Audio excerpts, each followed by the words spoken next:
My name is Travis Webb. I'm an Argentine tango instructor. I've been teaching and performing for about 8-9 years, somewhere in there.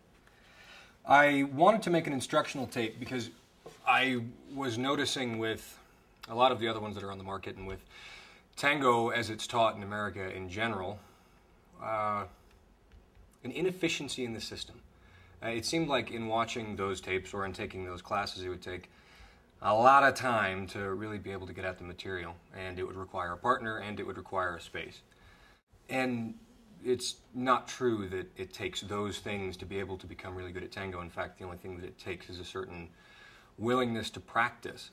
Tango is often talked about in words like it takes two to tango, and you have to have a man and a woman to tango, and there's it depends on your partner, and the man leads and the woman follows. And these are all ideas that are incredibly outdated and have the effect, in fact, of slowing the rate at which you learn. It takes you to tango. I know it's a terrible rhyme, but it does. It takes your own commitment to your own practice, which can be fun too. It doesn't take a partner, and it doesn't take a dance studio. If you have a kitchen with a linoleum floor or a washer and dryer room or whatever you happen to have where you can pivot, you can practice this stuff. If you take between 2 and 10 minutes a day and work on some of the exercises that we're going to go over and any other ones that you can come up with, you'll be learning at an exponentially quicker rate than if you went the traditional route, which is to go to group classes and then go to private lessons and go to workshops and milongas and practicas, and all of those are good things. Do as much of them as you want and can afford. We have it broken down, the curriculum in this tape, that takes you through all the steps that you need to go from a complete beginner dancer to an intermediate dancer. These are the same tools and the same fundamentals that you'll ultimately be using years down the road as an advanced dancer.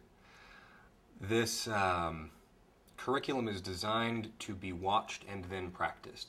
Watch a section, notice the mechanical details, and then pause it if you want and practice it, or watch it all the way through and keep coming back to it. But for your own quickest learning, take it step at a time. We've broken the tango in this immensely complicated thing that can take years to learn and all that, and put it into really simple blocks. Really simple blocks.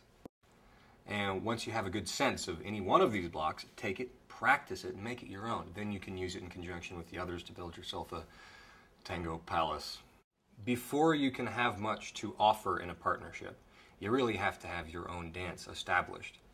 Imagine a painter who came in and just did his Picasso. No, you practice.